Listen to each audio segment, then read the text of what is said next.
Second. And go ahead.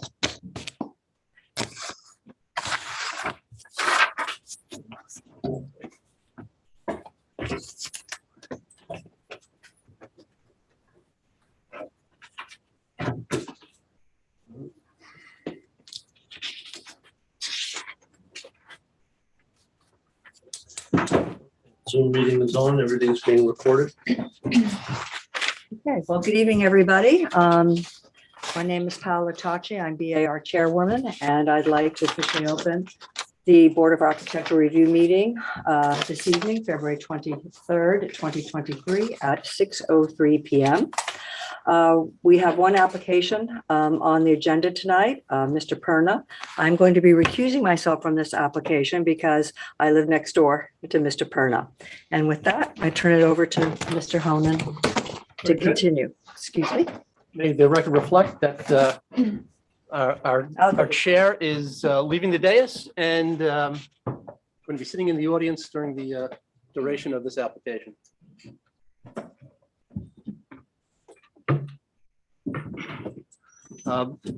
The first order of business, since we do not have a chairman at the moment, would be for the board members to, consistent with my letter I sent to you recently, is decide on a chairperson, an acting chair for this application. I had suggested that you come to a consensus and make a determination so we can move the meeting forward. And just for your context, the acting chair, the chairman of this board does not have any additional power than any other member of the board. Their function is basically to run the meeting so that they go in an orderly fashion and call for votes and things of that nature. But that's the extent of the authority. So that being said, is there any consensus or? I'd be happy. I think my you services. suggested Christopher.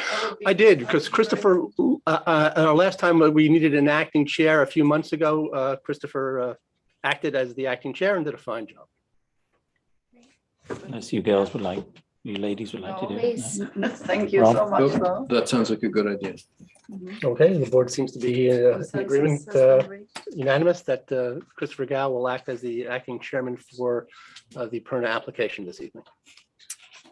So, well, application number one, Mr. Perna, would you like to come up and tell us about the problem you've encountered and what your proposed solutions are? And I'd like to apologize for the delay in the meetings. We had a change in memberships and the bar. So, and with the holidays and with illnesses, we didn't have a quorum. So we apologize for that. But Okay, just to keep everything as brief as possible, we all have other things to do.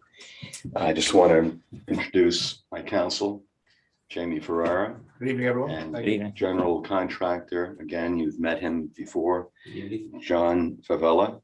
And hopefully coming online, he may be right there, or I don't know for sure, but Jamie Machado, who is the civil engineer of record. Okay, so plans that were drawn up by him. Okay, Yes, so he's JB Machado's here. I'm online. I'm not sure if he can hear me. there. You have to speak up a little bit, Jamie. A little louder. Can't hear you. Can you hear me right now? Yeah, That's a little better. That's much better. Oh, okay. Okay. Just making sure. Yeah, this is Jamie Machado. I'm here. All right, well, as I said in the original application when we met, that we did not know until we started the excavation exactly what the geology would be. We did do some test digs, and the areas that we dug, we didn't encounter anything of significance until the actual excavation began. We got to a depth of about 5 or 6 feet in the area where the garage was supposed to be erected originally, and we hit very, very impermeable, very, very dense, hard, very significant level of granite, about 20 feet high. And so we can clear the top of that, but the 20 feet high and going back another 30 feet and another 36 feet in the other direction would have been several hundred square feet and several thousand cubic feet of rock that would have had to be removed. So in light of that, we determined that the best thing to do would be move the building approximately 20 feet. I believe it's 20 feet and 1 inch towards the property line, which is well within the allowable buildable envelope. And so we have a setback now of, instead of having it set back 121 feet from the property line, is now proposed to be 101 feet from the property line.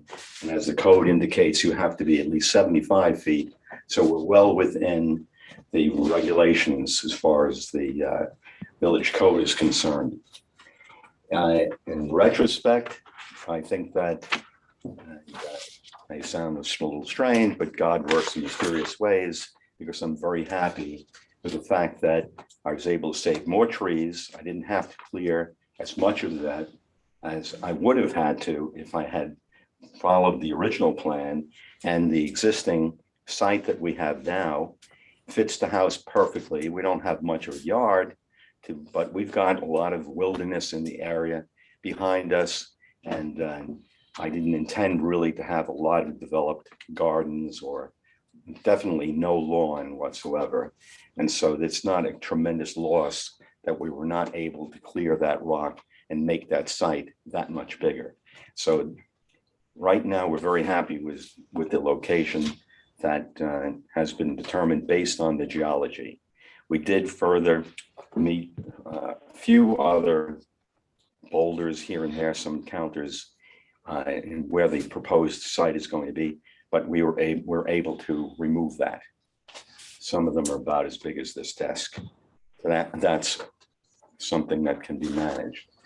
Having to take down basically a mountain was not viable. And so that's why we proposed this change. We discovered this way back in December, and at that time, we let Mr. Ledworth, the building inspector, know what the difficulty was. And we immediately submitted a plan, was submitted on December 27th, 2002. And here we are, February 23rd, 2023. 2022. 20 years later. 2022 Right, is when we originally, right. last year in right, December. Right, 2023 is where we are now, sure. and it's 2 months plus. And I understand there was a problem with getting a quorum, but here we are. And so basically that's the position. So I think in retrospect, I don't believe there are 2 members here that were original members. I don't think it would have made much of a material difference if we knew that going in, that we were going to propose to put the building where we're proposing to put it now. That's just my opinion. And that's basically it. That's the crux of the matter. Go ahead, yeah. Yeah. Good question. So, I mean, obviously you're well within the buildable envelope. Mhm. That's clear. And the setback is, well within and beyond Right. the minimum. And this has been passed through several boards, including this one. Right.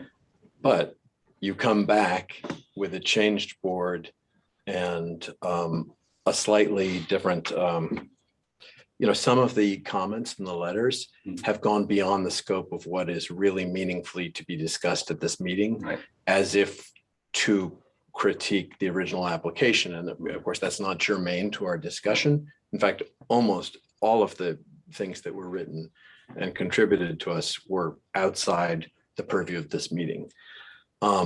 Having said that, this is a tight community. It is important that people get along. And one of the many jobs of this board is to try to keep the peace, Right. always observing the law, always respecting personal property, and using common sense.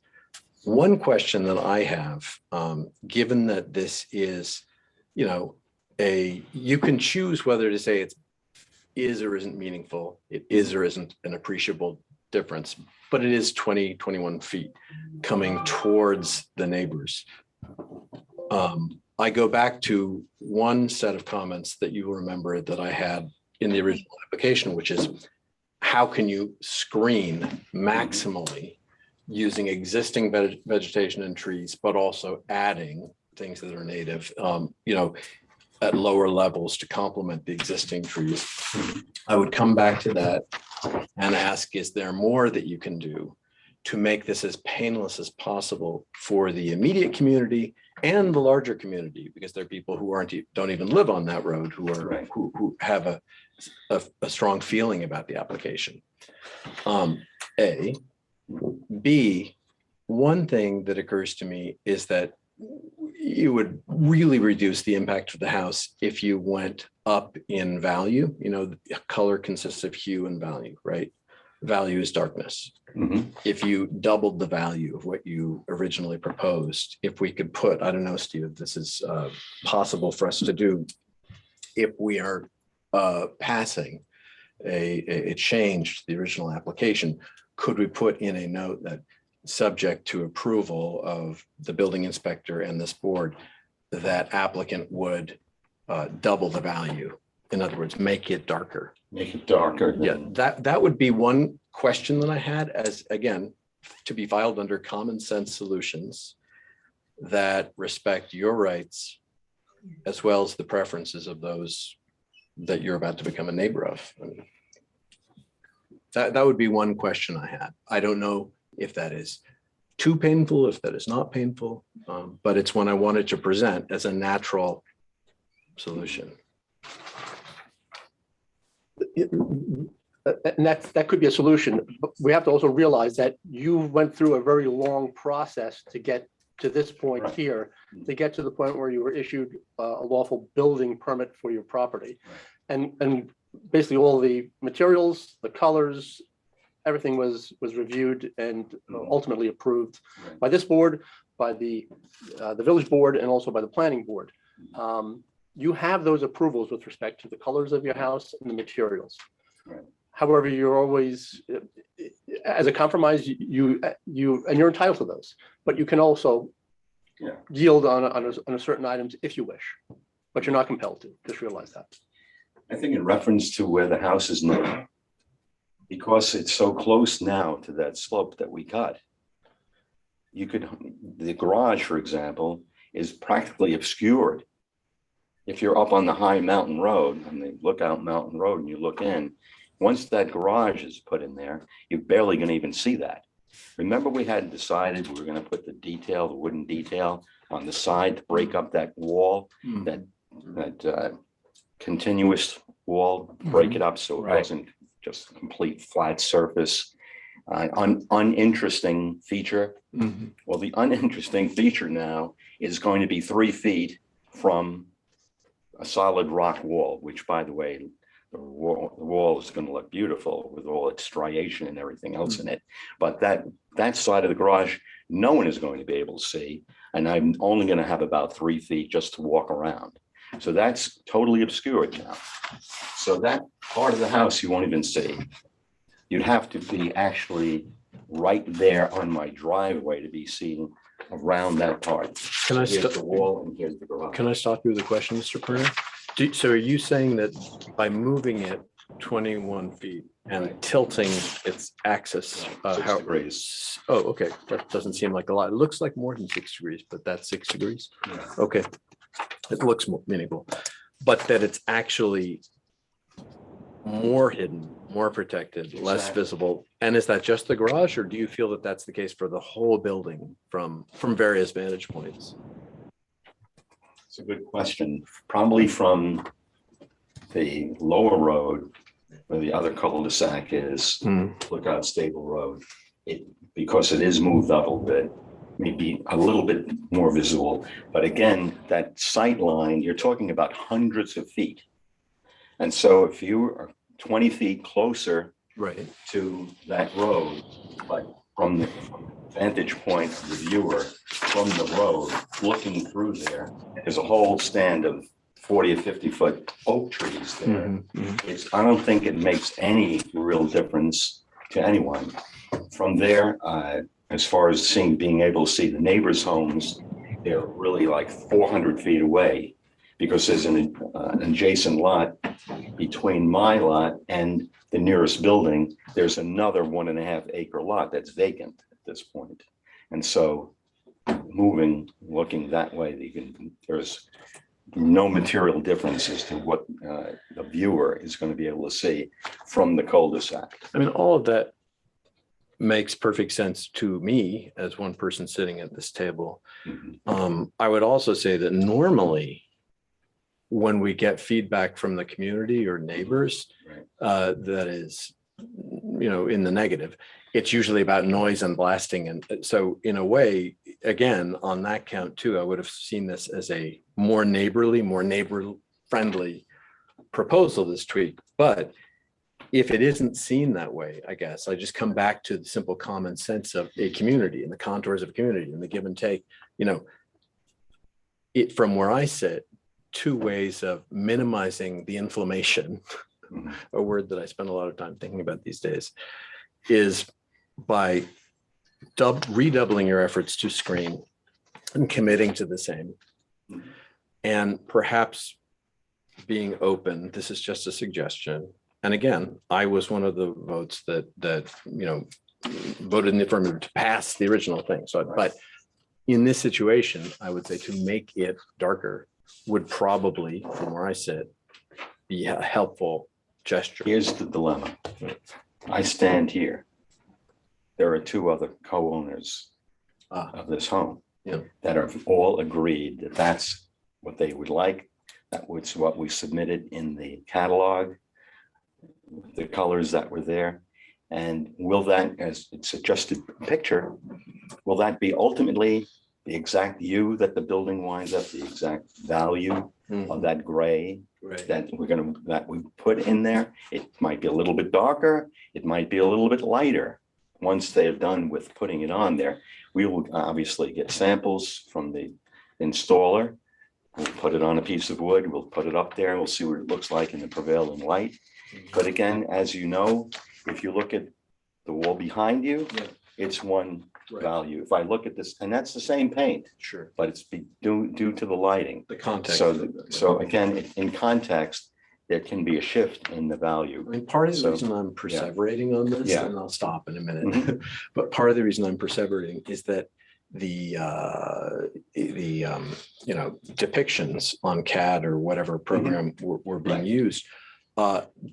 I know when I try to imagine what this would look like to a neighbor who's concerned, or someone who's worried about precedent in the abstract or the specific building, I know based on conversations that they wouldn't be privy to when you came before the board before, that your intention was to have a gray that essentially looked like the granite in Tuxedo Park in Orange County, that was, am I More misstating? of a marble with a darker line through it. Okay, but So it would look more. Maybe that's an marble overstatement, than but granite.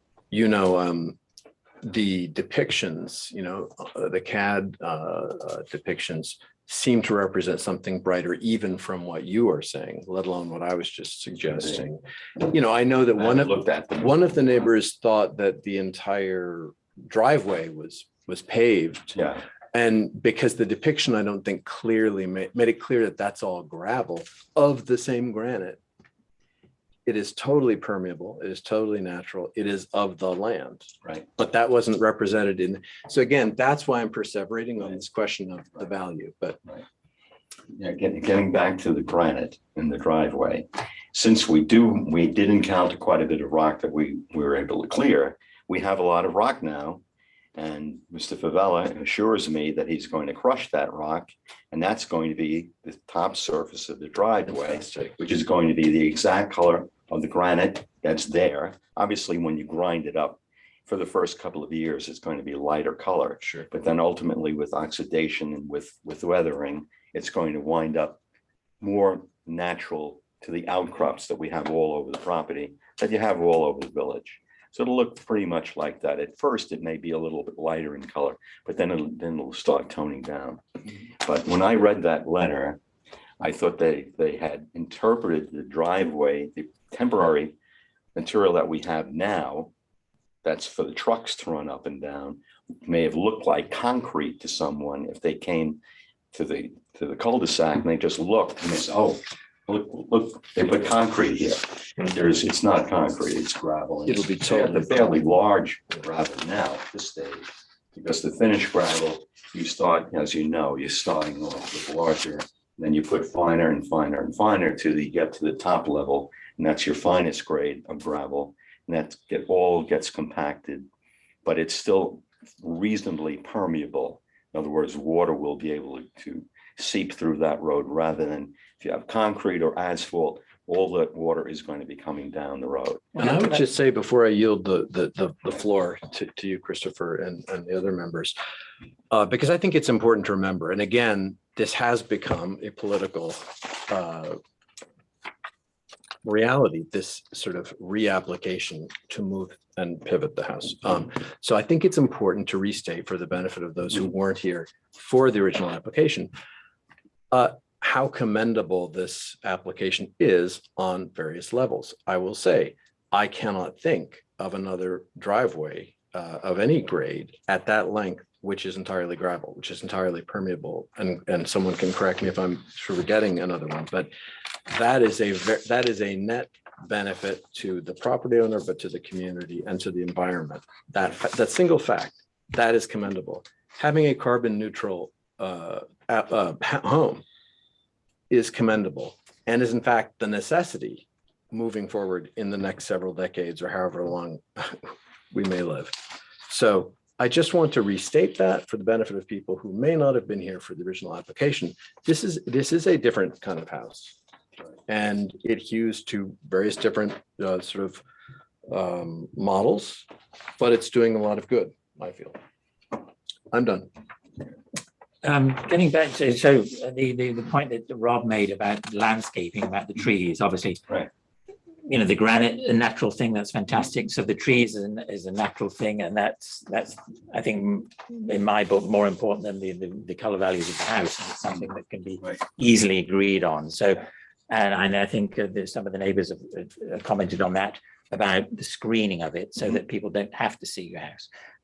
So ramping up the trees, evergreen trees would be great, so that people, both neighbors, all the neighbors don't have to see it. It's not so that's the following up from Rob. The other question I have: what other implications of moving of the house may happen with the location of the septic clean out, any of the other structures? None of that changed. And this site plan is based on an original site plan that had been approved during the time when the original subdivision occurred.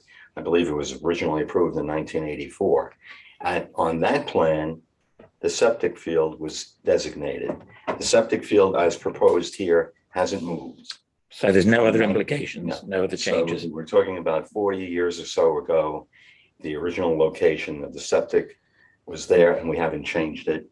And the cleanouts, as far as the plan that I propose, we haven't changed the cleanout. Obviously, the cleanouts move with the house to be congruous with the plan, but in toto, there is not really no change as far as that goes. It'll still be basically in relationship to where the building is. The cleanouts are going to be basically in the same place. Mr. Burnett, have you designated where the new septic cleanout is? I see that the tank is still where it was, but where would it would be right here? Or? Yeah.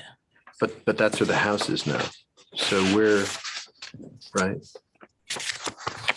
Did you just move it slightly? Is that south or slightly below the house, or to the swale? Might be, Oh, One there. oh, there's one there. I see. There's several. right.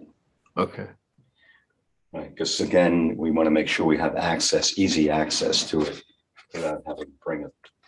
Although they tell me now that they have septic trucks that have 100-foot long hose, so you don't have to get that close to where the clean out is, but still we put the clean out in a reasonably easy place to reach.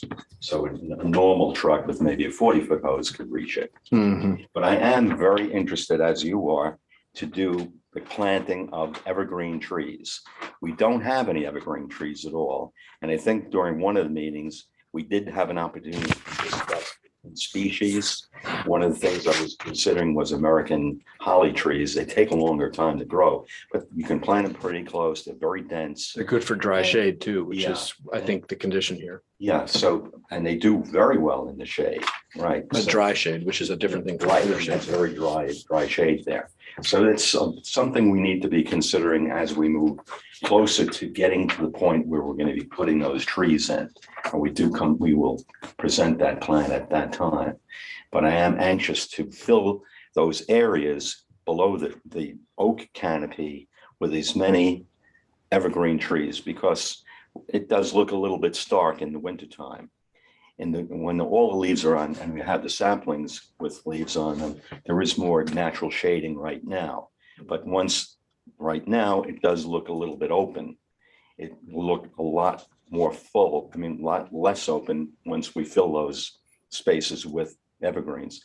And I want to consider, I'm not a baby, so I don't have 100 years to wait for trees to grow. So I'm going to try to research some species that are going to be fairly fast growing, but are also going to be evergreen trees. And we're talking about maybe long needle pines that may grow faster than the smaller needle pines. Like a white pine, you mean? Yeah, so exactly. So we know, but I've got to make sure that the deer don't eat them. So we got to make sure we get a species that's going to be, that'll accept the soil values that are there too. And, there's still some research before we decide on the actual species that we're going to be putting in. I think red cedar as well, or I think it's red Well, cedar. I'm open to all suggestions as far as that, and I certainly would defer to Christopher in reference to the selection of those. Well, I would, my recommendation would be to start planting, in the planting season coming up, but to Right. try and start to experiment to see which ones, because I think that would be the key thing to suggest to the neighbors to block that off. I don't have any more questions. Do any of my colleagues have any questions or concerns? I was just wondering, do we read these? I thought it was part of the process. Oh, to read we the will. neighbors. Well, Oh, at the We end. will get to oh. that, yeah. I mean, but do we have any questions? And or Yes, we all did our due diligence with catching up to the new process and trying Did out. you get an opportunity to go and see the Yes, site? yes, Okay. thank you. We Great, thank did you. go. I'm very confident that the bar thought about the original location very carefully with the neighbors in mind. And I must say, I did become concerned about the move of 20 feet. The distance is as far as the wall to here, and it's, to all the way here.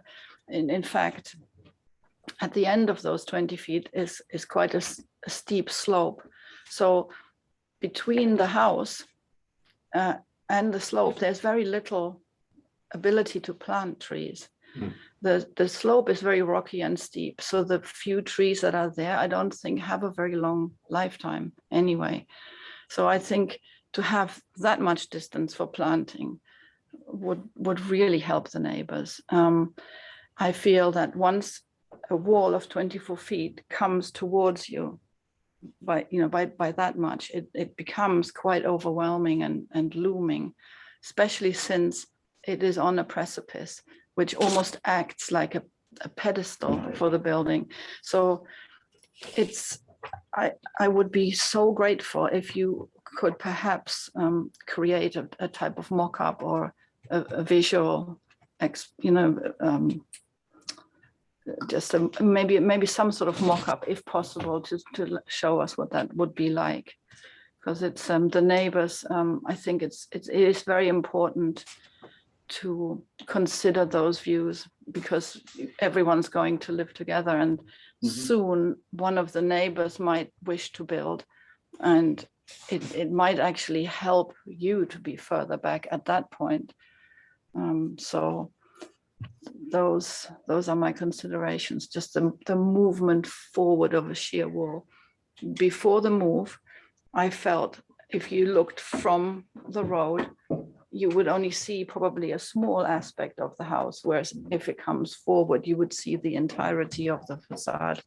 And again, the shrunken distance, I don't believe would allow many trees, to create a thick foliage there. I think I differ with you in that. I think we do have enough room to put a reasonable number of trees there. Considering the bole of a tree could be up to 4 or 5 feet. I think we can safely put those trees there. I've seen evergreen trees growing naturally right out of rock. So I'm not that concerned about that. I'm more concerned about putting the right species in and having something that's going to thrive there. And I don't really think that it's going to be a problem, to tell you the truth. In reference to this whole controversy, we really take a great affront on this whole issue, because when a neighbor has a setback from their neighbor behind them of only 20 feet or so, or 30 feet or so, and they also open their front door and they're looking at the neighbor across the road who's 50 feet away from them, that doesn't seem to be a problem for anybody. But I'm building my house 400, 300 feet away from other neighbors' doors, and I'm getting this uproar from the community. So And we're the last house in your community. You go beyond my property, you can no longer consider that Tuxedo Park Village. We are the last building lot in the community. And yet we have this hue and cry from people that are online right now who don't even live near the house, who live a mile away, writing letters complaining about what the house is going to look like, and also pointing out that there are modern houses, mid-century modern and other modern type and more innovative homes that have already been built in the community. What we're trying to do is to enhance the community. And for anyone to make the statement that we are denigrating the community by building a building that's costing me, as much as this is costing me, $1.6 million. When you look at the appraisal of many of the homes here, my home is going to be valued beyond the median of most of the homes, besides the tremendous mansions that you have. So I think this is adding to the community. No, I we certainly agree with Right. all of this. We agreed in the past. A lot, as Rob said, a lot of these letters and things. Right, so I'm just addressing the people that are listening. I mean, that's that, moot. Yeah, I mean, We're trying to be good neighbors. we approved your house because of all these good things, and we appreciate Oh, yes. all of that. It really has upset my family tremendously I'm sorry for for that. the I'm sure. for the last 2 months of delay Right. that we had no control over whatsoever. And I would be remiss if I didn't represent their dismay at this meeting. So unfortunately, it is what it is, but I would appreciate it if we're able to move forward unencumbered. And I request that everybody vote unanimously to approve this plan. You know, we're very sensitive to the delay and to your concerns and what we wanted, but you know, it is important that we go through this process so that whatever decision is made, that we're protected, you're protected, so that you can go forward without the full blessing of this. So I think the next step is that do you have any questions or comments? Actually, I mean, obviously we've been getting up to speed, Stephanie and I, being new members at the bar. Somebody have something to say? You've got the floor. Okay. I want to get a sense for, you said that you did some test drills on the site, right, to get that original siting. And you didn't get any rock until you actually started the full build process. But how did you decide then, I guess, to move 20 feet in one direction versus 20 feet further back on the property for your privacy and the neighbor's privacy? I just want to get a sense of that thought process. Were you able to visit? site? Yes, I was. Okay, you see the rock face? I did. Okay, that's impermeable. We brought a very, very heavy hammer on a larger excavator than we have on site right now. And the only thing at a certain point that it would do was the point would hit that impermeable area and just a puff of dust would come up. And so that is when that was the end of that. Once we did that, I brought in a consultant, a man that has a lot of experience. He built the Saks Fifth Avenue extension in Manhattan, and it's all granite. We brought him up. He explained to us what it would take to remove all that rock, and how long it would take, how much noise it would make. And at that point, we decided this is not worth moving forward with moving all of that rock. Okay, and he would have been able to, it would have taken about 2 or 3 weeks. And you have experience with rock. Yes, go ahead, Jamie. I just wanted to add another comment to answer the current lady's question. And the lady before that asked about the ability to grow trees in the area that she was describing. This is a twofold answer for both questions. And the original location, if it was built there, would cause the building to go higher because of the lack of ability to go downward with the foundation footing. And in retrospect, relocating the house took advantage of the most usable portion of the site, which would answer the previous lady's answer as far as ability to grow trees. That area, you could grow quite a bit of trees because it's the best part of the site, and it would also aid in blocking and the ability of adding additional trees in that area. So twofold, it benefited in both areas by moving the building. That's all I have to say at the moment. Jamie, I have a question. This is Rob McQuilkin. So are you suggesting that, were you to not pivot the building by 6 degrees and move it 21 feet towards that particular setback line, that in the absence of blasting, and I suppose you can't really drill, so you'd be reduced to blasting, that you would have had to raise the house another, how many feet would that be? 12 feet, 5 feet, 20 feet? How many feet would that be to get above the problematic rock face? About 20 feet at least to get up. Yes, I agree with that, 20 feet. I mean, I just ask the question because it seems very clear to me that the net effect from anyone, a pedestrian on the street, a neighbor, anyone, or people, by the way, from the above, the neighbors that are sort of in a different direction, or a pedestrian up on that street, Tuxedo Road, I think it's called, Tuxedo, that raising it 15 or 25 feet or whatever that would be a far greater ill, to the extent that there is one visually, a much greater impact than what is happening now. I mean, I come back to the house up on Camp Comfort Road. I was on the planning board when we spent a lot, and there was a lot of blowback and on that proposal too, I have to say.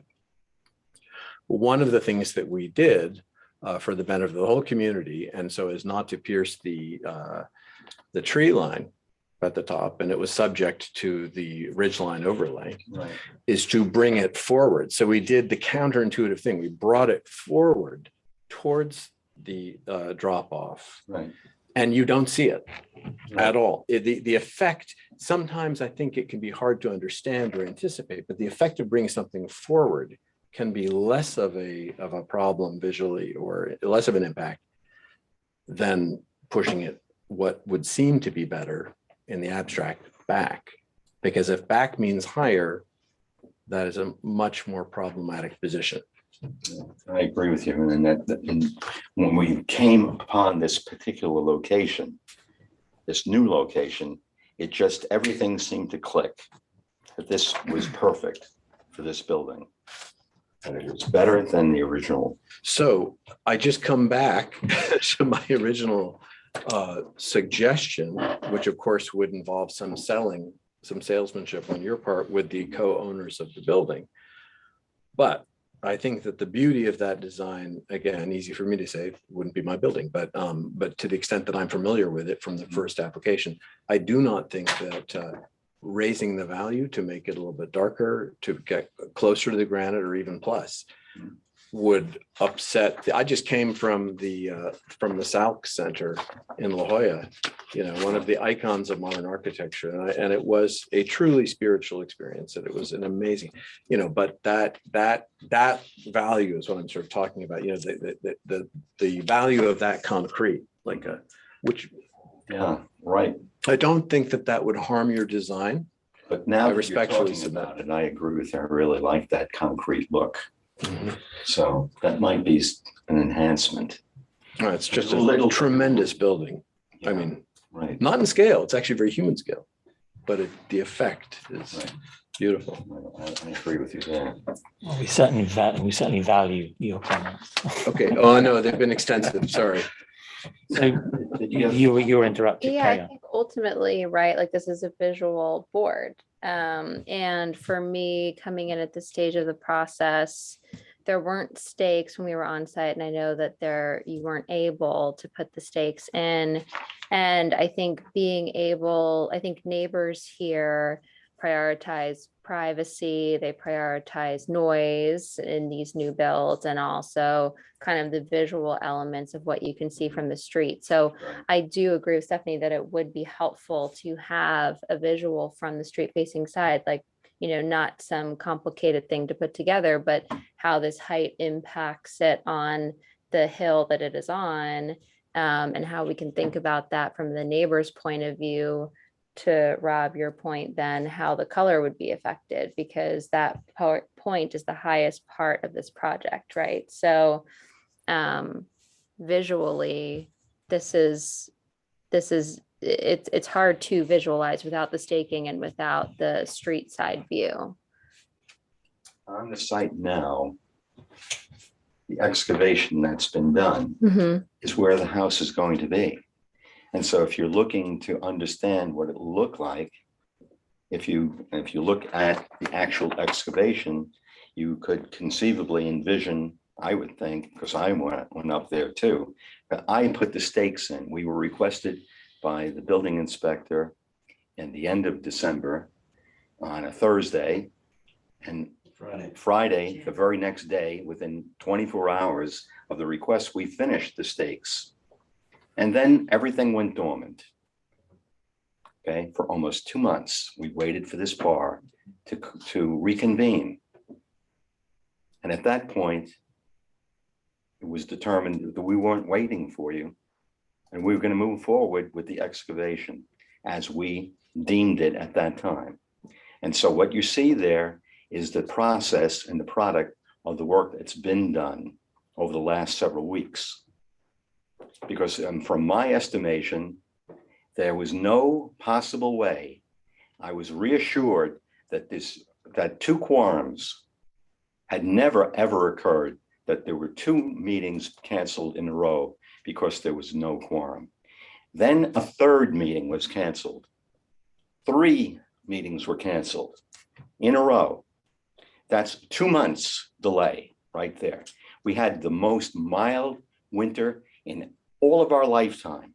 I lost 2 months of construction, which is going to cost me thousands and thousands of dollars. So I had no choice. I could not wait.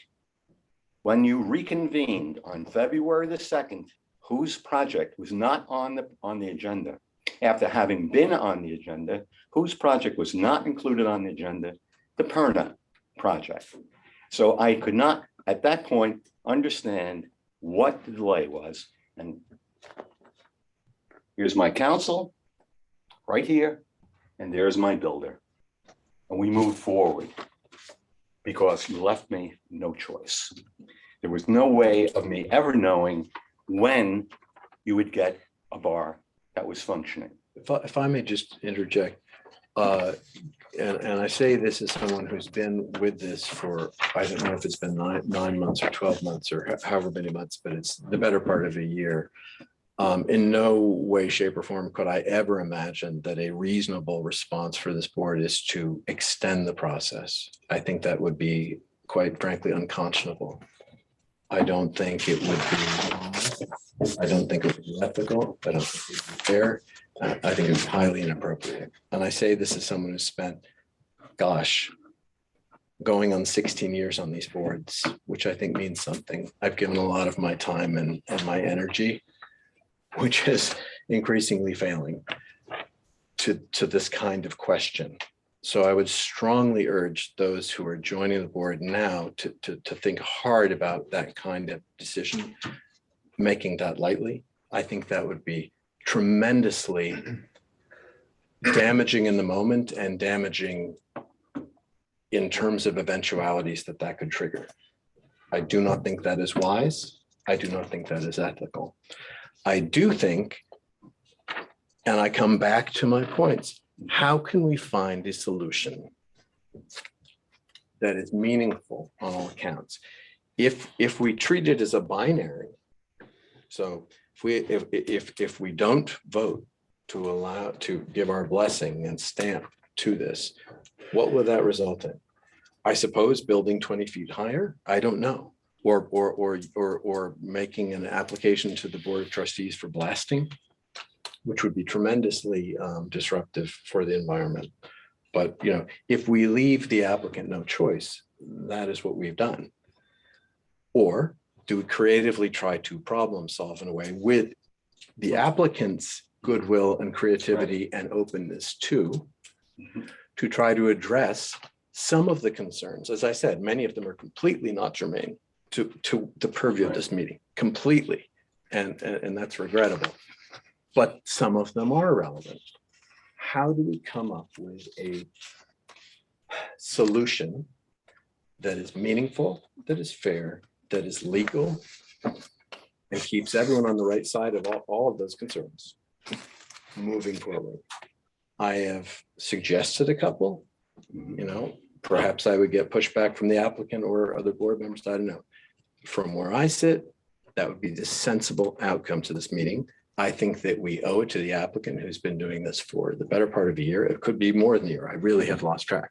It's getting there. To stamp this and vote on it in a way that everyone can be happy with. A question, you mentioned the distance from your house to the nearest house as opposed to the property line. That was what, 400 feet or something, did you say? Probably somewhere around there. So between the nearest house and your house, it's 400 feet. So instead of say 400 feet now, it's going to be 380 feet. So 20 feet in that context doesn't seem a lot at all to me. So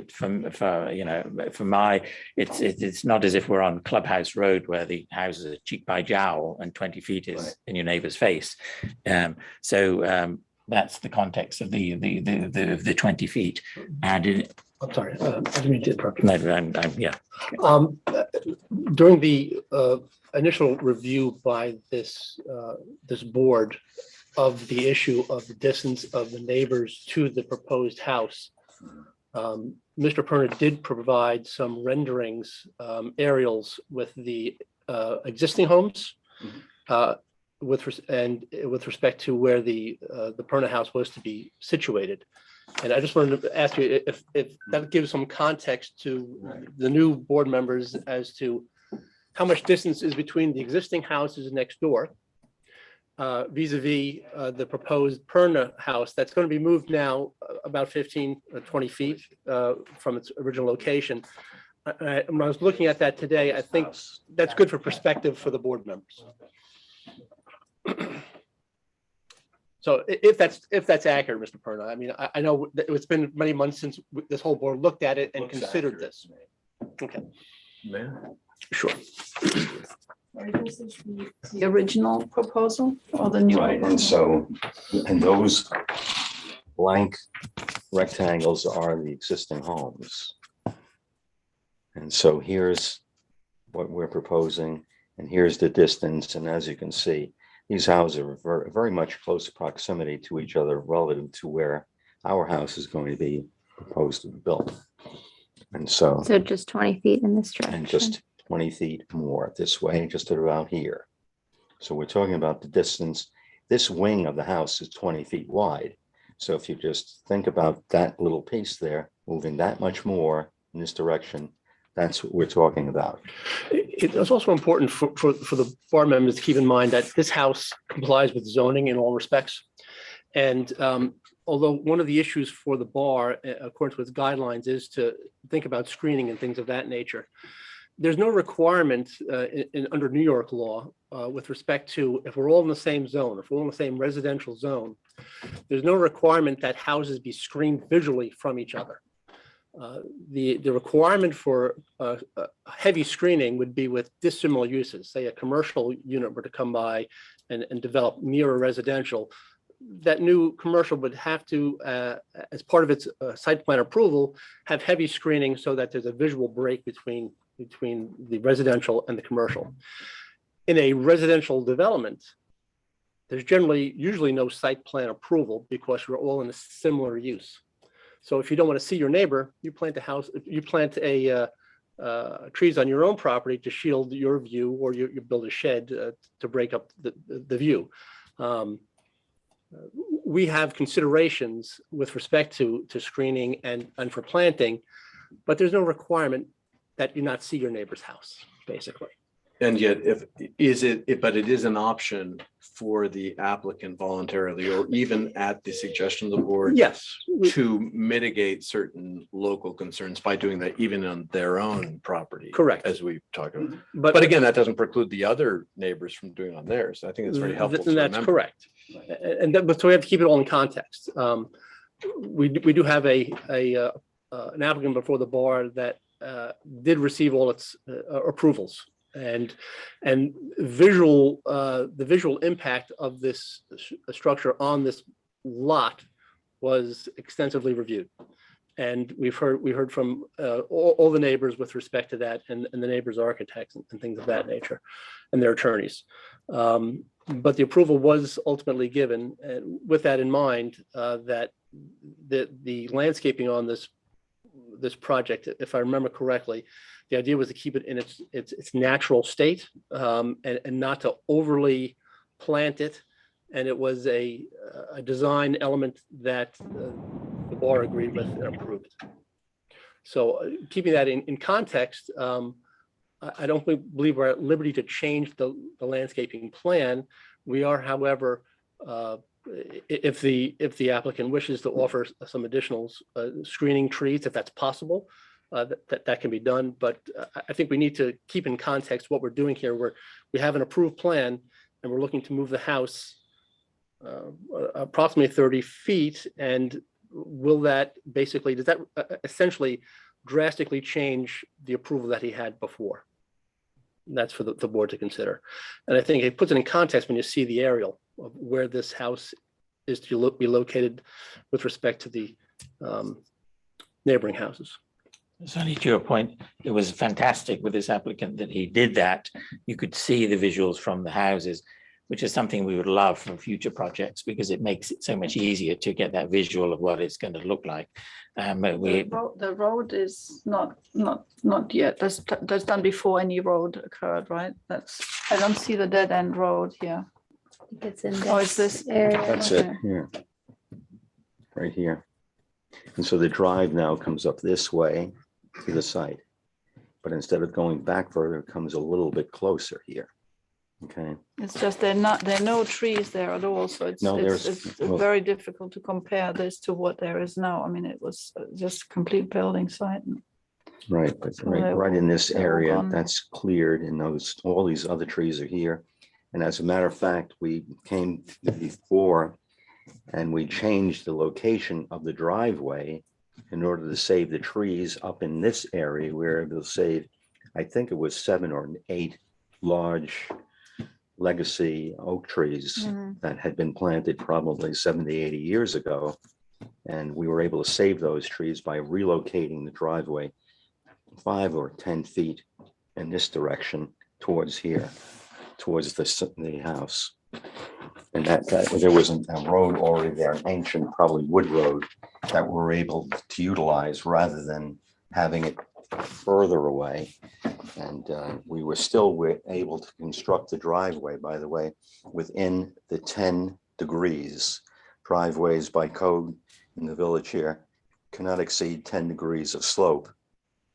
10% rather, 10% of slope, unless you get a variance. And we were able to do it without the variance, thanks to Mr. Developer Great. being able to construct that. So the next step is we enter the letters, or do we open it for public comment? Which is next? Well, we can, I would suggest moving to the public portion of the hearing. At the outset of it, we can acknowledge the letters that we received from the persons with the date. We don't need to read them. They're part of the record for this information. The letters are all for the bar members' edification and information on the matter. It's not for the public to hear. If they want to come, they can take a look at it. Also, in advance of opening the public hearing, I'd just like to remind those who are waiting to speak that this is not a question and answer session. It is a time for the members of the public to bring to the attention of the board anything that they think that might be relevant to our decision or this board's decision with respect to this application. After the close of the public hearing, Mr. Perna and his consultants will have an opportunity to speak further to the board or to answer additional questions of the board. With that being said, I don't know if the board members would like to limit the amount of time each speaker has before the board. Typically, 3 to 5 minutes, sometimes 3, sometimes 5, depending on how long the meeting is going to last. It could last all night. Why don't we just do the upper end of that? 5 minutes seems. 5 minutes for each As a- person, as if that's agreeable to everyone. I'll keep a rough estimate, and as we're getting close to someone's end of time, I'll remind them to sum up. wanna With proceed, respect to Mr. Bennett? opening the public hearing, we'll just need a motion from someone, second it, and then vote to open. I can make a motion to open the public session comments. Second. Have a second. Aye. All in favor? You can ask anybody on the Zoom meeting to raise their hand, or we'll take first come, first served, wherever you want. We'll do in the room first, and then we'll do the Zoom. And before we do that, we'll just go through the letters that have been received and make them part of the record. So we've received letters from Lily Newhouser, the Wrightsfelds, Paula Tocci, along with Cindy Booth, Sally Sunny, and the Knaves. And all those letters that were received on this application will be deemed part of the public record of the bar meeting with respect to the current application. And we open it to Mr. Rice. Hello, everybody. Barry Rice is my name. Excuse me, Yes, in what capacity are you speaking? as a person in the public domain here, and I've already opined on this project. I was formerly the consulting architect. I have no formal capacity present here. I'm just a public. Are you a resident of the No, community? I'm not. Would you then, It's public, it's a public comment session, so. anyone can speak? Yes, sir, Okay. So my time starts now. correct. I have a stopwatch here. I will be very quick.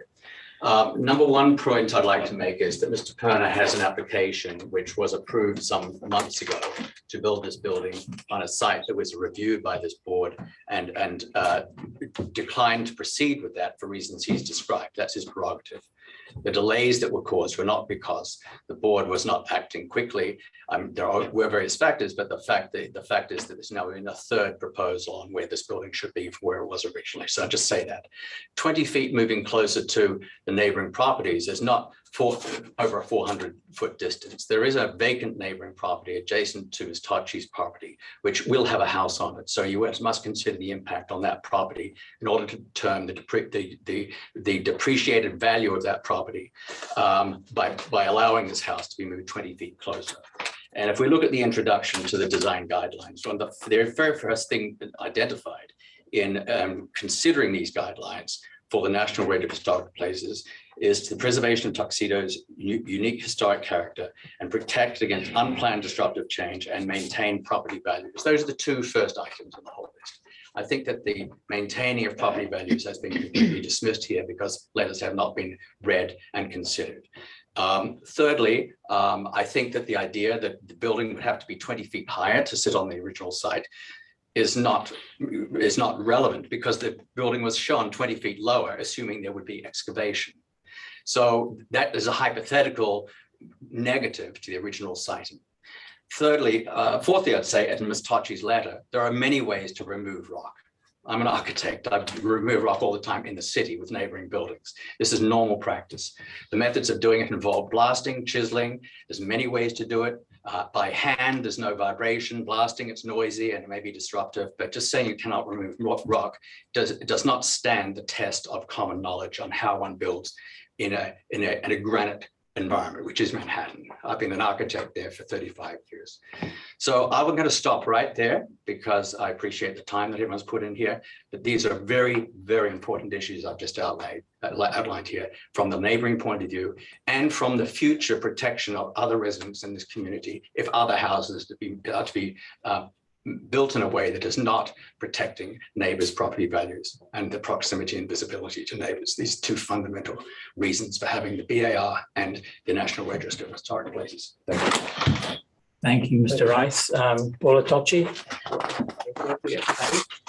Okay, a couple of comments. One, I'd like to mention that the drawing, the animated drawing that Mr. Honan had presented to you and you had explained to them does not correlate with the site plan. And I had brought this to your attention before and your response to me that, no, it's not meant to be accurate. It's just an animated drawing. So I would like to make that point. Secondly, you made a comment that I open up my front door and I'm looking right at the neighbor across the street. That's not true. And vice versa, when the neighbors open up their door, they're not looking at me, and the house, at the bend of the road, they're not looking at me either when they open up their doors, and I don't look at them. So that's inaccurate. I would like to read my letter into the record because I do come up, I think, with 3 good options that I would encourage, this board and Mr. Perna to consider. So with that, okay, my letter was dated February 20th, 2023. To the members of the Board of Architectural Review, to Mr. Ledwith and to Mr. Honan, attorney for the Tuxedo Village Bar. My neighbor, Mr. Perna, who is constructing a new ultra-modern house on a 4-acre site at the end of Lookout Stable Road, wishes to change the siting of his house to a new location that will further diminish the value of both of my properties, my buildable lot and my home. This will be the second siting change that Mr. Perna has applied for. He had previously received bar approval for a driveway change that resulted in moving the driveway 5 feet closer to my property line. Now he wishes to move his feet 21.6 feet closer to my property line. And then I give the mathematical equation that arrives at that numerical value. This calculation is based on drawing A005.5 and overlay indicates the original proposed siting of the Perna residence being 123 feet 9 inches from my property line. The same drawing indicates the new location of the Perna residence to be 102 feet 3 3/8 inches. He also wishes to rotate this house 6 degrees. This is a major change that will not only negatively impact the visibility and privacy I have from my house and buildable lot property, but will severely and negatively affect the dollar value and desirability of both my house and my buildable lot. I've attached a letter from a local real estate expert who has been selling properties for 40 years in Tuxedo Park, which attests that this change, if approved, will without a doubt significantly devalue my properties and impact my quality of life. That letter here is: Dear Ms. Tachi, in response to your inquiry regarding the separate building lot which adjoins your home parcel in Tuxedo Park, I first want to thank you for forwarding the survey of your property as well as the proposed building plans and site information for the parcel next door. I felt it was necessary for me to look closely at the material and proposed changes before I could give you my opinion, even though I'm very familiar with the cul-de-sac. As I explained to you, my experience over the past decade selling real estate in Tuxedo Park has been that prospective purchasers looking for building lots have several priorities. The top one being privacy and setbacks from bordering parcels. Generally speaking, when buyers come to our area, they're not looking for a situation where they are forced to be wedged up against a neighboring project because of both visual and noise considerations.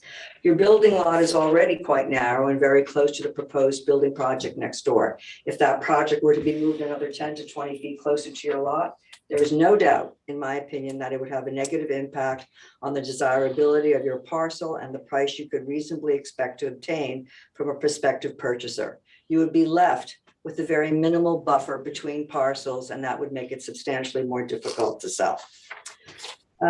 Also, I would like to point out that in the design guidelines on page 5, it says that one of the key things in preserving Tuxedo Park's unique historic character, is maintaining property values. Okay, I understand the reason for the siting change is because the applicant has hit rock, which is what Mr. Wrightsfeld, another adjacent neighbor, warned about in opposing Mr. Perner's original application for approval. We have 3 types of rock in Tuxedo Park: hornblende granite and granite gneiss, amphibole, pyroxenic, subordinate caliscate rock, and quartz plagioclase gneiss. All of them are penetrable by drilling with the right size drill and proper drilling methodology. 30 seconds, Paul. This has been confirmed by Professor Jim Hayes, PhD, Professor Emeritus of Earth Science at Columbia, and Patrick Donaghy, Account Executive, Structure Tone Construction Management, a worldwide construction management firm that does over 10 billion revenue. Patrick Donaghy has built homes in Tuxedo Park and has encountered these conditions and drilled through them successfully. Professor Hayes and Patrick Donaghy both are longtime residents of Tuxedo Park. I imagine that when the bar, when giving the original proving for the siting of this project, assumed that the applicant had done his due diligence to ascertain where it'd be most feasible to build. I just have another. If you sum up, please. And assumed boring tests would be done. These tests would have revealed the location of the rock that has now been encountered. A lot of time, tree removal, and site disturbance would have been avoided if these essential tests were Point of done. order, that the letter is in the record. It is in the record. The public, the gentlelady has had her 5 minutes and she intends on reading the balance of her letter, which is another 2 pages. I would beg your indulgence just to finish the options that I would like to have the board consider. Again, the letter is in the record. If the board wishes to give the speaker another minute to sum up. then- Compromise 1 more minute, yes. Okay, all right. I would like to suggest the bar consider one of the following 3 options. Request Mr. Perner to move the original siting of the house 5 feet south and 15 to 20 feet west to the back of his property. This move will be still within the maximum allowable buildable envelope, not encounter as much site disturbance, and will minimally impact the visibility of the house and value of my properties and that of the neighbors. The terrain is not as steep and is more accommodating. It would be a reasonable and fair compromise. 2, to remain within the original site approval and get a bigger drill greater than 2,000 pounds, which is what his contractor told me he was using, and use the line drill and machine hammer method with Decopan penetration. Decopan is a material that is injected into the drill hole. This material then absorbs moisture, cracks and expands the granite, paving the way for the drill to break easily through the granite. 3, request that Mr. Perner revise his design to build around the ledge within the original approved footprint. All these are reasonable, viable options, especially on a 4-acre site, which the bar should seriously consider in order to avoid further objections and potential lawsuits from the owners of neighboring properties. If approval is given to this requested new siting move, a landscape plan which shows all proposed new planting on the property should be required before an approval is given. I would hope the planting would adequately screen the house or my properties. I hear the bell going off. I'll end at that point. Thank you very Paula much. Tocci. Any other people here have comments before we open it to the Zoom attendees? If you are attending on Zoom, please raise your hand. I think we- Sorry, Am I going to address at the end, or should I address now as a public? You can do so during the public. So I'll do it at the end of the public then. Okay, very good. yeah, that makes sense. Please raise your hand if you have any questions. We have no questions from the public. So if you would like to, sorry, your name again was? Again, my name is Jamie Ferrara. I am the attorney for Mr. Perna. So thank The you. floor is yours, 5 minutes. One thing I want to initially raise to the board is the purpose that we are here. I know that Mr. Honan, I think, gave the board its purpose, which is to make a determination based on the application before you under the guidelines of the bar. One point of fact that must be remembered is that Mr. Perna already has full approval for his color scheme, for the location of the trees, for the location of the property. He does not need any further approval for that, and he can remove trees, paint his house a brighter color, as long as it's within the approvals that he was given. That is one thing that should be remembered. Now, if this board denies this slight modification, Mr. Perna will be required to blast, which one of the considerations brought up is noise. And that will be a direct result of a denial of this application. So I know Mr. Rob, Mr. M. McQuilkin, yeah. Yes, I didn't get your name, but that was one of the potential solutions that he was raising, which I commend him on, was to have Mr. Perna compromise in some way, shape, or form.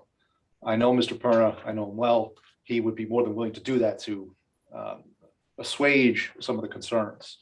However, some of the concerns that were brought up in the letters, I think Mr. Honan would agree and was already raised, are not relevant for today's purposes. The issues for today's purposes, the issues to be determined are whether the guidelines are being followed by this modification. Now, Ms. Tocci has raised certain issues. She submits a letter by a realtor, which I have not seen that letter. I've heard what was read today. I do not know who the realtor is, but notably absent from that letter are any appraisals, any comparative market analyses, or any actual numbers about the reduction in price value of Ms. Tocci's property or anyone else's property. I would submit to you that that letter is nothing more than speculation. With regard to Mr. Rice and his concerns, as far as an architect, again, he brought up several guidelines that are relevant for you today, one of which is to maintain property values, which we do not have any evidence today that any property values will be modified.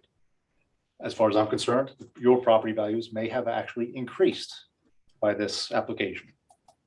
But without specific evidence or documentation to support, I would submit to the ladies and gentlemen of the board that you should not speculate. Now, with regard to the promotion of character, again, I think it's clear that that is not an issue that is germane for your determination today, because nothing about the aesthetic of the house is changing. To conceptualize a 6-degree rotation, I know, again, Ms. Tocci brought it up, that it's a substantial, quote unquote, substantial change. If you imagine 360 degrees is a circle, 6 degrees is the rotation, which I would submit is anything but a substantial modification. With regard to 20 feet, again, the gentlelady addressed or pointed out that this room is 20 feet, but the bigger consideration is what is the total distance between Mr. Perna's house and his neighbors. And I think you can see with the aerial that the 20 feet is a small percentage of the actual distance between Mr. Perna's house and the his closest neighbor.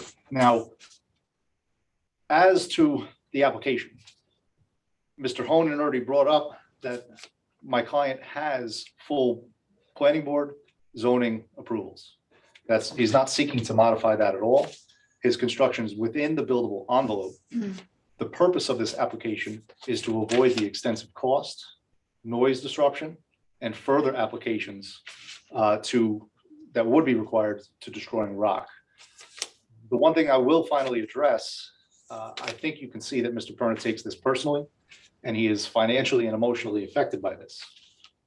I have concern when I was brought on that the closest neighbor, who is now the chairperson of this board, seems to be the loudest voice here. Now, my concern is that 2 subsequent board meetings were canceled, which caused delay to Mr. Perna. 30 seconds, sir. I have no evidence to support my opinions as of now. However, I have reason to believe that there was something causing those board meetings to be canceled, especially when Ms. Tochi is the chairperson and the biggest objector to this modification. I asked this board to remove any influence that may have been imposed upon you and to remember what the decision is that you are making here today, which is under the guidelines, the visual guidelines, that the visuals of my client's house are not being modified. They are being slightly altered for logistical reasons, to save cost, to save demolition, and to save time. And with that, I thank you. Sir. Mr. Perna, did you want to say anything No, more? I think that was done eloquently. Do we have any more comments or questions? I had a couple of comments about, The issue is, do you wish to close the public hearing at this Oh, time? sorry, Or do you yeah. want to, one more time, if anyone wishes to speak on this application before we close the public hearing? raise your hand Shout or out. forever hold your peace. No, there's no, so make a motion to close the public comments. Do I have a second? Yes. All in favor? Aye. So yeah, I have a couple of comments. The real estate value. So I don't think the real estate value will change at all. In that my house, we've talked about the Russian house, it's above my house. So so that went on for many years, hasn't changed the value of my house. Next to my house was a house 3 years modernized, right next to me, right on the edge of the buildable lot. So it hasn't changed anything. So the property values for my house have not changed at all. And the other point was, On the issue of property value, just for the board's edification, there was no testimony here with respect that this board can rely upon from an expert that there will be a diminution in anyone's property values. What we've heard was anecdotal, and that is something that you cannot accept as fact. That is merely community comment, and the courts in the state of New York would find that there has been no proof. And I would advise this board not to rely upon any statements to that effect, because there's been no expert testimony from an appraiser with any specificity that there was. So just so everyone realizes, that's something that should be put aside. and the second point is that when the Wrightsfeld house was built, which is one of the neighbors, they did a lot of work on the stonework, was it granite? And that which caused the neighbor, Paula Tocci, to have a basement flooding, because that's what you told me. No, Yeah, that's the development on Lookout Mountain Road by Jake Lindsay. it's not the Wrightsfelds. No. So it's above you. And then what did they do? They, No, he went in and put in a new road, and there were no swales done. And we had a lot of flooding, as did the and Wrightsville. there's no blasting. Though I believe he did blast, I'm not sure. Okay, that's what I heard, that there was blasting and it caused problems. So we appreciate that. So we're very appreciative that no blasting is done and that alternative options are taken, which is the one you're doing. that is less potential for damage to neighbors' properties and for the noise. So we Damage to appreciate. my property, I might add too. So we appreciate that. $50,000 of geothermal wells, Oh. 900 feet of geothermal wells in that granite formation, because the formation doesn't know where the limit is. When you start blasting that, it would disturb the entire rock formation and conceivably collapse all 900 feet of wells. Can I stop you for a second and then go back to you? So those geothermal wells Mhm. have already been They're dug or already done. blasted, right? So they are intact and they are of value. Does one other question? It was So, $50,000 to put them in. okay, so two questions actually. Or you've just observed the first. So they are in danger of being adversely affected. Okay, if there is blasting. B, though, do they, as far as move where they are, are they built, are they drilled in a place where they need to be for this new placement of the house or the old placement of the house, or both, or does it not matter? They're basically where the original location would be. So the location would never have changed. No. It's just you're worried about whether they would It's be within that same compromised by blasting formation. Or drilling or drilling.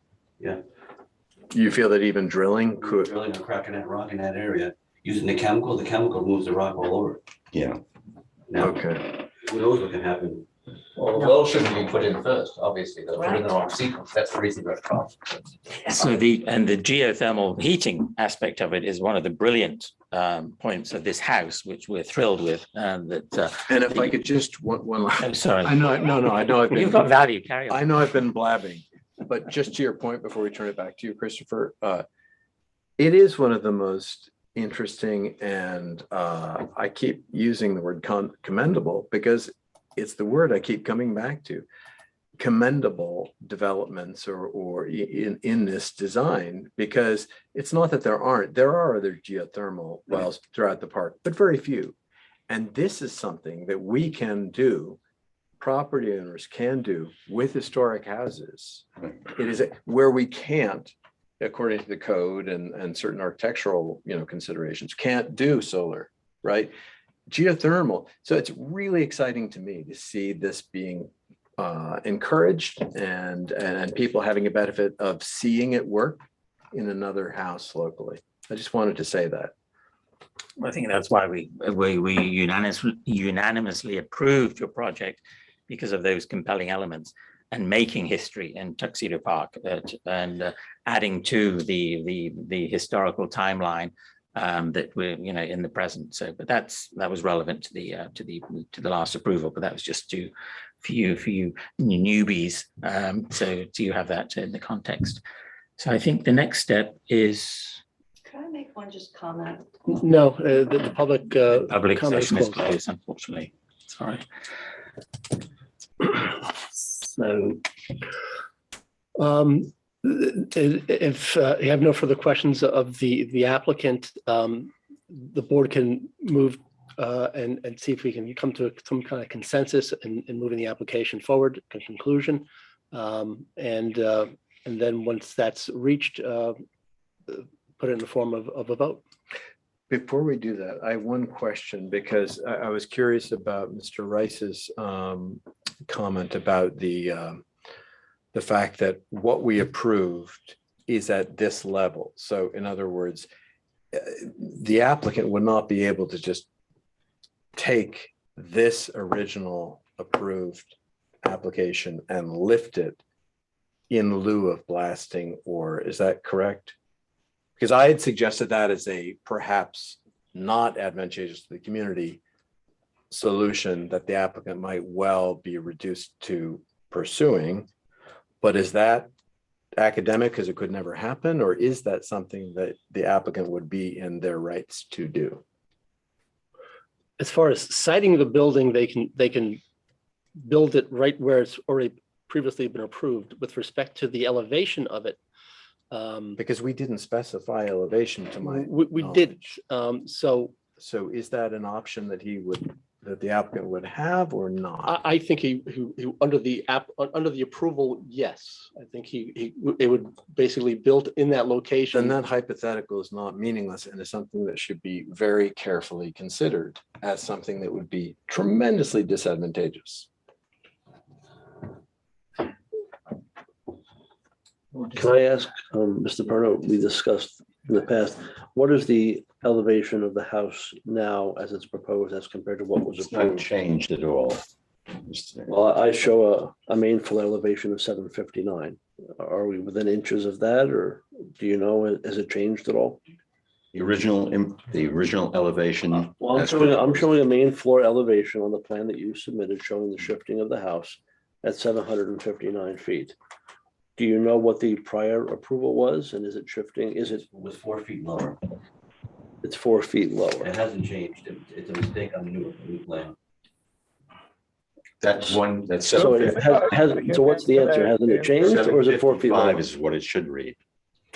So the main floor elevation should be 755. Correct, and it hasn't changed at all. Okay. Yeah, that's correct. It hasn't changed. Civil I'll engineer. draw to the attention.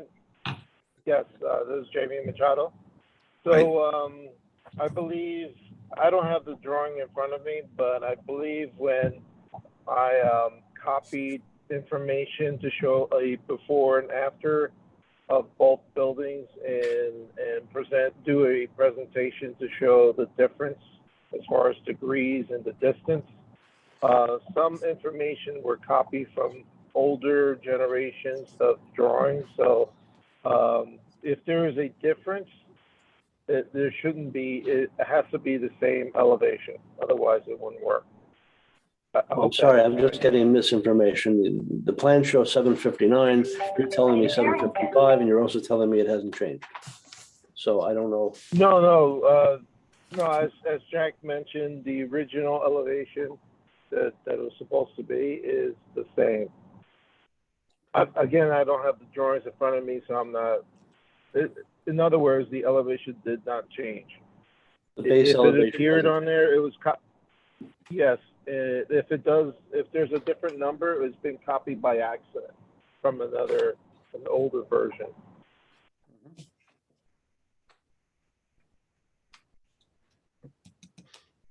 If I can just ask one other question, Go that ahead. I was here for many applications, and we did have an application years ago where they did encounter rock, and the gentleman actually returned to the board to discuss shortening the house to accommodate the rock. Is that a possibility? It's a possibility. This way, possibly instead of moving 20 feet plus or minus, you might only move 15 or maybe only 10. I don't know. I Well, know I when guess I when don't we need a spoke, garage. it's a fairly, well, You know, I could eliminate the 3-car garage, put the cars out all winter long, 3 unfortunately- electric cars that have to be charged electrically. I should put them out, and that might be a possibility. well, I'm not being, I hope I'm not coming off in an arrogant way. That's not my goal. But we can sit here from now until the cows come home, and we could propose this, we could propose that, we could propose the other thing. I think we've made a very compelling case right now that the plan that we have put in place in front of you fits the building envelope, the allowable buildable envelope under the law. All considerations have been taken into effect, and the siding of the building as it stands right now, from my point of view, and it's my house, is very aesthetically pleasing to me and to the 2 other co-owners, my adult son and my wife. We all 3 agree that we are happy with the location. Would we have been happy with the original location?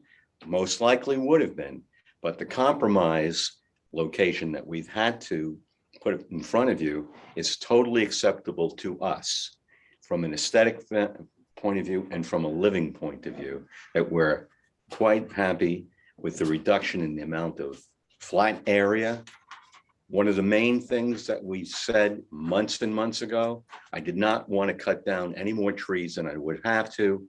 And this location of the house actually conserved several over 100-year-old oak trees that would have had to come down. So we accomplished a tremendous benefit for the land, for ourselves, and for the community by relocating it where we've proposed it. I think it's a godsend. As I opened up, I'm concluding now. It's another thing from my point of view. I've exhausted everything that I have to say. I don't think that we're just going around and around, and we're talking about very minute quarter of an inch here and there Right. is pointless. And I do want to reiterate that when you, at the board's request, kindly and creatively rerouted the driveway, you did save another 9 or 10 trees as well. Trees and And the board at that time, and I think we could say the board at this time, remains as grateful as the board at that time was for that creative problem solving and openness. Right. So, I mean, some of the existing trees, and you would appreciate this, they're old and they're fairly close to the house.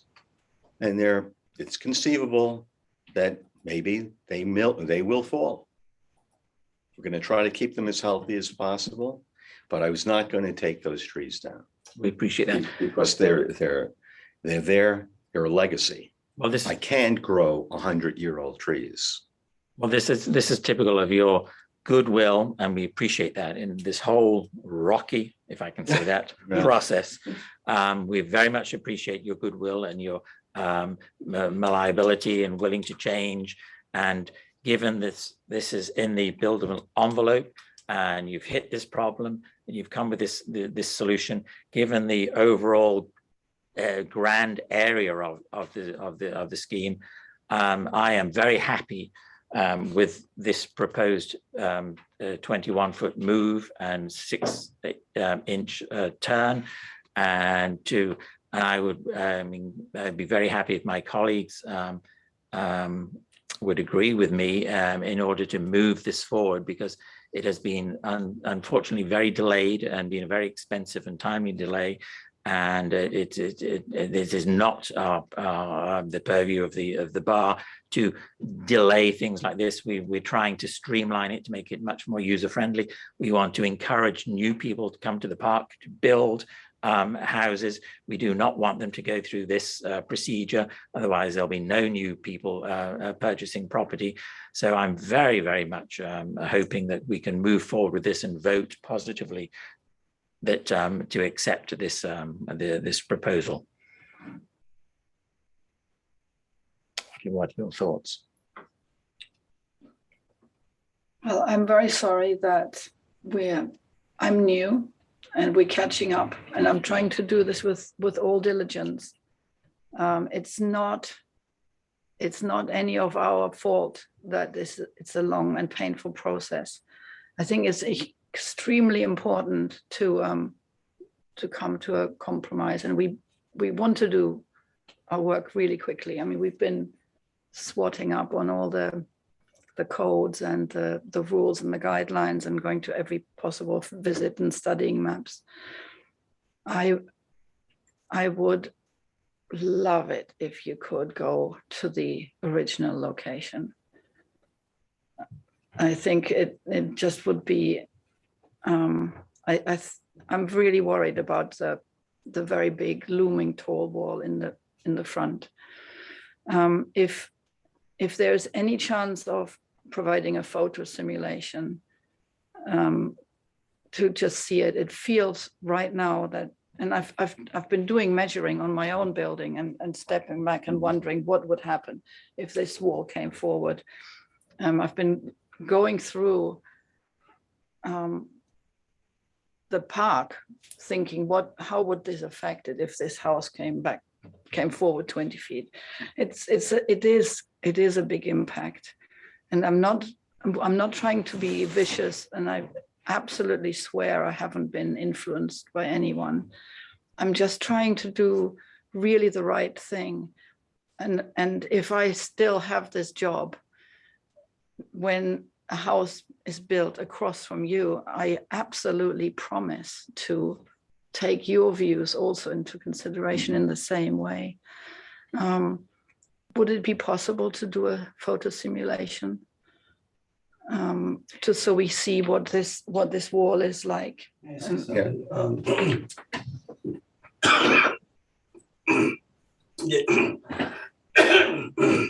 The excavation is. The excavation is in a rough form. You see a lot dug up dirt, you see mounds, but when it's finally graded, it's going to smooth off. There's not going to be any kind of an embankment. Oh, you mean, When you're looking at an embankment, but you're seeing rough dirt, rough dig, piles of dirt, just stacked. So you're not going to be looking at any kind of embankment. The house is close to an edge right now, but when the dirt is finally moved and graded, it's going to be gradual. It's going to be smooth and gradual. It'll look like a golf course when I'm done. It's not going to look all hilly like it is. So I think your perception is not correct. that's why it would really help. Is it possible to do a sketch of a simulation? See, when I had to approve something in Manhattan, the building manager was asked to provide a tarpaulin with the print of the proposed change, and the whole neighbor could see how high it was going to be and what was going to be seen from the road. Now, I wouldn't go as far as asking for that, but maybe a sketch of some sort, so we can just see what it would be like from the road. Is that too much to ask? The only trepidation I have is I can't afford any further delay, and I can't afford any further costs. I'm already deep in debt for the original application for the getting the permit is $6,000 and $6,200. I was assessed another $6,000 because for all the engineering that had to be done and redone and redone and redone and redone and redone and redone. I spent $1,500 on copy papers that had to be printed this big, $7.50 a sheet, and constantly bringing them in, bringing them in, bringing them in. And so we're at this point that I can't afford even another day's delay.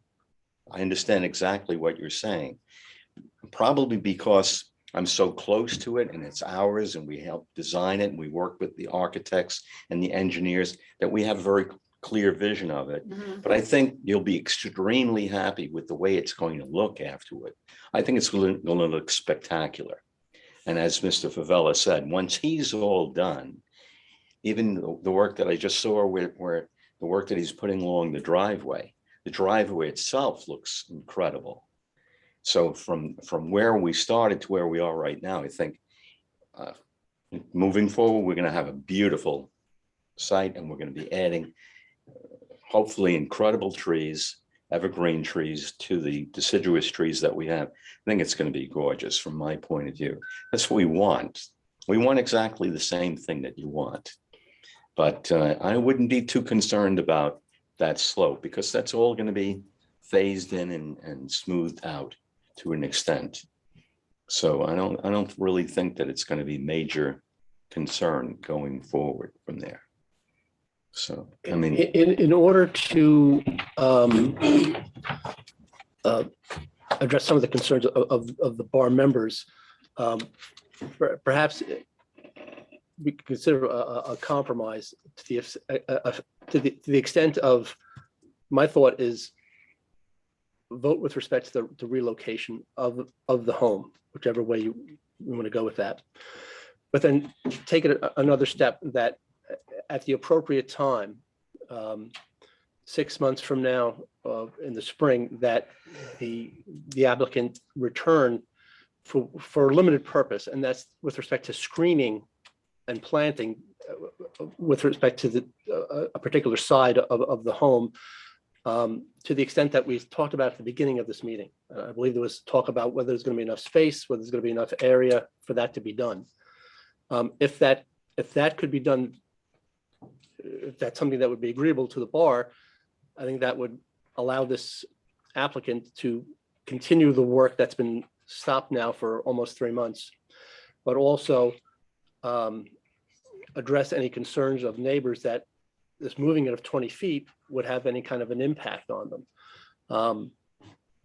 I try to keep in focus and keep in mind that the house is being moved within the development envelope that was approved by the planning board. Planning board said anywhere you build within this envelope is acceptable and proper. Our board is to just tweak it and make sure that it's aesthetically pleasing in that location. I think the applicant has a right to build within the building envelope on the property that he purchased. I don't think we can prevent him from doing that. So, but I think we can work making it as aesthetically pleasing as possible within our guidelines and with the cooperation of the applicant. That might get us moving here and get a compromise that all board members can agree to, that there will be another opportunity to come back and soften some of the lines if it's need be. I mean, you may look at it and say it's going to be fine, or no, we're going to need some trees there, or some evergreens, or some white pine, or some red pine, whatever was mentioned. But that might at least get us moving forward on the application. That makes a lot of sense, because that's what we're talking about, wherever it is, it's the screening to hide it from the neighbors. So whether it just shifts a little bit here, a little bit there, the same thing as the screening. So that's what the bottom line is. Massively reducing the ability to screen. You're taking away, all the root space for the trees that could be there. It's no longer there. That's my problem. There's a slope, and you cannot really grow things tall on this slope. Well, I mean, slope where the driveway is, you're talking about? It's when you're standing in the dead end, Right, in the cul-de-sac, you're looking up right. at the slope. There's But that was the existing geology. I didn't change any of that No, stuff. but that's pretty much all that is going to be left to plant on, because you're not going to be far back from this slope. I was standing in this pit. There's not much space between your wall. You can't really You mean where plant the right. building is and where that slope is? Yes, But that's really by design, because we're trying not to disturb the property. Okay, yeah, it's 4.5 acres, but I'm trying to maintain the property as much as I can. Am I allowed to address to submit? Yes, you're part of the application, the applicant's Okay. counsel. You can speak at this time. So, ma'am, my understanding of your concern is that if the property is moved 20 feet and rotated 6 degrees, that your belief is that trees cannot be planted in the remaining space. that much fewer trees can be now planted. That's your concern, right? You can't really plant right on your foundation. It's All right, so there's no reason to believe that trees can't be planted, right? There's no testimony, there's no evidence that trees can't be planted with the house at the new location. Can we agree to that? there's not so much. There's 20 feet less space to plant them. But trees can still be planted in that 20-foot less space, correct? What is the space exactly from the beginning of the slope to the foundation? I'm not sure, I don't have those numbers, but my question to you is we can agree that trees can still be planted in the remaining space, right? Maybe if it's Okay. big enough. I don't know. You don't know what it is. I saw it. I stood there and it appeared very small. Maybe, do you know? my next do you know the question- answer? My next question, with the 10 house feet. in the original location, Mhm. my client doesn't have to plant any trees. So that defeats your concern is the view of the house, and it might be imposing from somebody viewing up at the house, correct? That's the concern, yeah. If my client builds in the original location, he has no obligation to plant any trees whatsoever. So your concern can be ignored if my client builds the house in the original location. We can agree to that, right? So I think what my client is trying to offer as a compromise is that with the new location, with the excavator and the contractor smoothing out that area, it will extend the square footage of a place to install or plant trees. So as a compromise to the board, because again, my client has no obligation to plant any trees, is that as a compromise with the approval of the relocation, trees will be planted. And that would address your concern. Whereas if the approval or the application is denied, my client doesn't have to take your concern at all. Right? And then that's not being a good neighbor to anybody. So I think with what the other councilman or boardman has proposed, as far as screening, and that what Mr. Honan is now proposing, is that as the house progresses and is built, then we come back before the bar again Right. to address where trees are going to be planted, and if necessary, the property excavated in a manner that would allow additional trees to be planted, if necessary. But as far as your concern goes, I know that, and I say this respectfully, but it's somewhat irrelevant, because if his application is denied, then your concern goes ignored either way. So I think a better way to move forward might be to have, with the approval, that the approval be contingent on trees being planted in that area. That's what I would submit to my client. I would suggest that to the board, and I think that could be made part of the approval, which would make everybody. It would be a compromise. I mean, it's, the applicant is not required to do any planting, but it would be a compromise to satisfy some of the concerns of the board members. We've talked about the building envelope. This house siting was extensively reviewed, and we're moving the house approximately 21 feet. That's the proposal. What is the approximate distance to the neighboring home? I know we talked about property boundary line, but what about the neighboring homes? Is it a couple of hundred feet? At least. We have to build a lot. There's an empty lot there. Lot. There's an empty lot. No, but the Next question door, that on the either council side. is asking His is homes. what's the distance Mr. Burke, between Mr. my Burke. home and an existing home? Sure. Not what might happen Right. in the next millennium or on another planet, Mr. Burke. correct? Mr. Burke, it was 400 feet is the distance. Now it's 380. That's Right. that's the. That's what we 380 feet, more than a football field away. 1 1/3 football fields. So And realize also, value came up again. There's no proof here about value being adversely affected by any of the neighboring houses. So we need to keep that off the discussion and not make that a deciding factor here. Particularly an undeveloped lot. I mean, that is just, under New York state law, it's encouraged for people who own this property to develop it. So let's not talk about devaluing property because we have no proof of that. in my experience with the applicants coming here, as far as landscaping is concerned, it's very much the carrot, not the stick.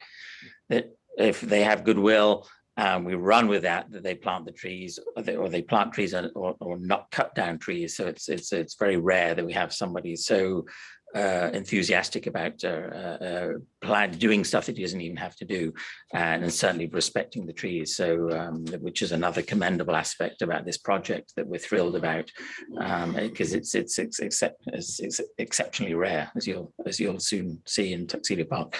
Molly, what are your I think that the point of this board too is to be collaborative, right? That would come from both sides. I did hear some resistance on color. I know that that's something that you need to discuss. But I would have to take the path of the compromise in seeing the plantings and the landscaping plans, what would happen if you were to make this move, like 6 months, whatever it is down the road, that we are able to do that. That sounds reasonable to me. In 6 months, we'll have a very good idea as to what we're going to be able to plant, where we're going to be able to plant it. And we can help, get some ideas as to the species that we're going to be putting in there. But I will be talking to landscaper professional to come up with that plan, to make sure that we're doing that. And if we're moving in that direction, could we just specify compass direction or what portion of the structure it was intended to be? Because it's not going to be a new landscaping plan. It's going to be plantings Plantings is what I'm referring to. near a certain portion of the property for screening purposes. There will be definitely, Is that correct, I think? there'll definitely be trees planted in strategic places to provide additional privacy for myself, my home, and also will have a dual purpose of serving a certain degree of screening. Do you, Okay. Steve, is it a matter of specifying that it would be, you Right. know, within Moving- 10 feet of the setback line on the house side and maybe 50 feet of the setback line on the, I was thinking Oh. it's for the purpose of screening the southern portion Southern, of I the see. structure. Right. Just so we're not looking at is doing a whole new landscaping is plan this, because is this a that's, proper access? Is this south, northwest? I believe, that's north. Okay, good. Yeah, North, yeah. so this is Okay, right. It's generally It the is. southeast. Got it. So So- southeast. So screening on the Southeast southeast. quadrant or Okay, just so we, 6 months from now, when we come back, at least we know what we're all agreeing to. That's the reason why I'm saying that, is just to specify so that when we come back, we say, we talked about the southeast portion of the building. Visually screening of that area. Between now and then, the neighbors can certainly, once they see where the house is, they can certainly say, that's right from my bedroom. So make sure that little area there, that strip is the priority. So, you know, the feedback of the neighbors would be appropriate so that they don't have to see you and you don't have to see them. And Referring to general contractor, is that something that we'll be able to achieve? Sure. Okay. There's nothing removing the neighbors from doing their own plantings as well. Absolutely, that is absolutely the case. Everybody owns their own piece of property. If a view offends them, they are free to plant trees till the cows come home. What about getting a bigger hammer, greater than 2,000 pounds and penetrating the rock? I'm sorry, there's no public comment right now. so a robust landscaping plan later, a vote to approve this plan and with an additional review of landscape plantings in 6 months' time. Is that something? Purpose of screening the southeast portion of the relocated home. I just confirm Mr. Holman's comment that the southeast portion is the area that the board lady was concerned about. Is that the area? The board lady is concerned with that area, yeah. That she also feels that there's no space to plant things because there's a drop, and once that house stands there, you will not be able to locate enough trees. Is there?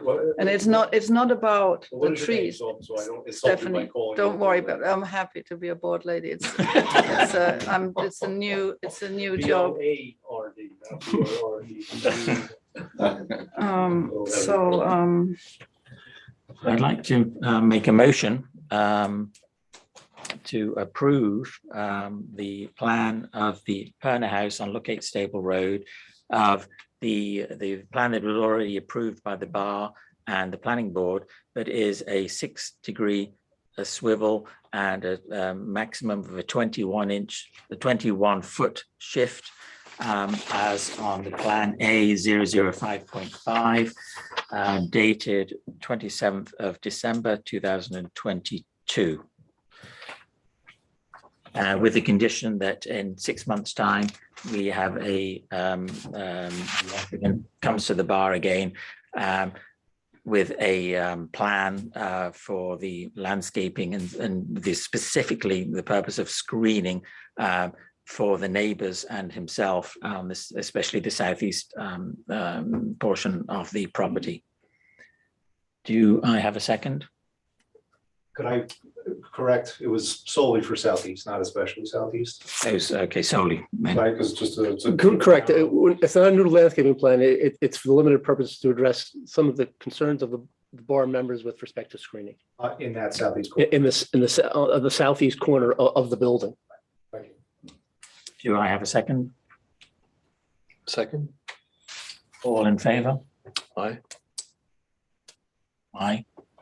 Stephanie, Can I abstain? certainly. Yes, you may. So we have 3 ayes and 1 Abstention. abstention. So the motion is approved. Congratulations. Mr. Thank you very Perna. much. We look forward to seeing you in 6 months' time. And good luck. And as again, I apologize for the delay in all of this and this rocky I was road. hoping in 6 months that when we come back and we're talking about the landscaping plan, old building is correct. And some magic there, and we're able to put trees. I don't mind having them very close to the building. So I'm more concerned about how beautiful it's going to be and how livable a house is going to be. And we also want to be good neighbors, Thank you to for make that. everybody happy. And thank you for your patience. Thank you so much. I would like to make just one statement. No, I'm sorry, that's not going to be, it's not appropriate. It's not appropriate. It's just I'd like, clarify something. No. like to vote to approve the minutes. I think we have. We're going to, minutes, yeah. we're going to postpone that. Okay. Okay. I'm going to have a conversation with Paula on Monday, trying to, Okay, great. There is one Thank you, more Desiree. point of business. One of the- We do need to agree on the time of the next time and date of the next meeting. Okay, so Paula can I'd like rejoin her us to- then? I'd like her to rejoin us. So we can- Paula, Before we close the we meeting. need to close the meeting. Get out of here. I wanted to get that because You need to determine the Paul, date. to of the talk- next Paul, I meeting. don't know if we just want to at least mention to the board members, it was suggested that the next meeting would be held on March 16th. That And we can't, yeah, because. we of can't, we have court. court that evening. It was suggested the 15th, but that's the board of trustee meeting. So how about the 14th, Tuesday? I'll check on that. I will check on that. This works Um, for me. We do have as many as at least 4 applications Yeah. coming back and maybe 1 or 2 new ones.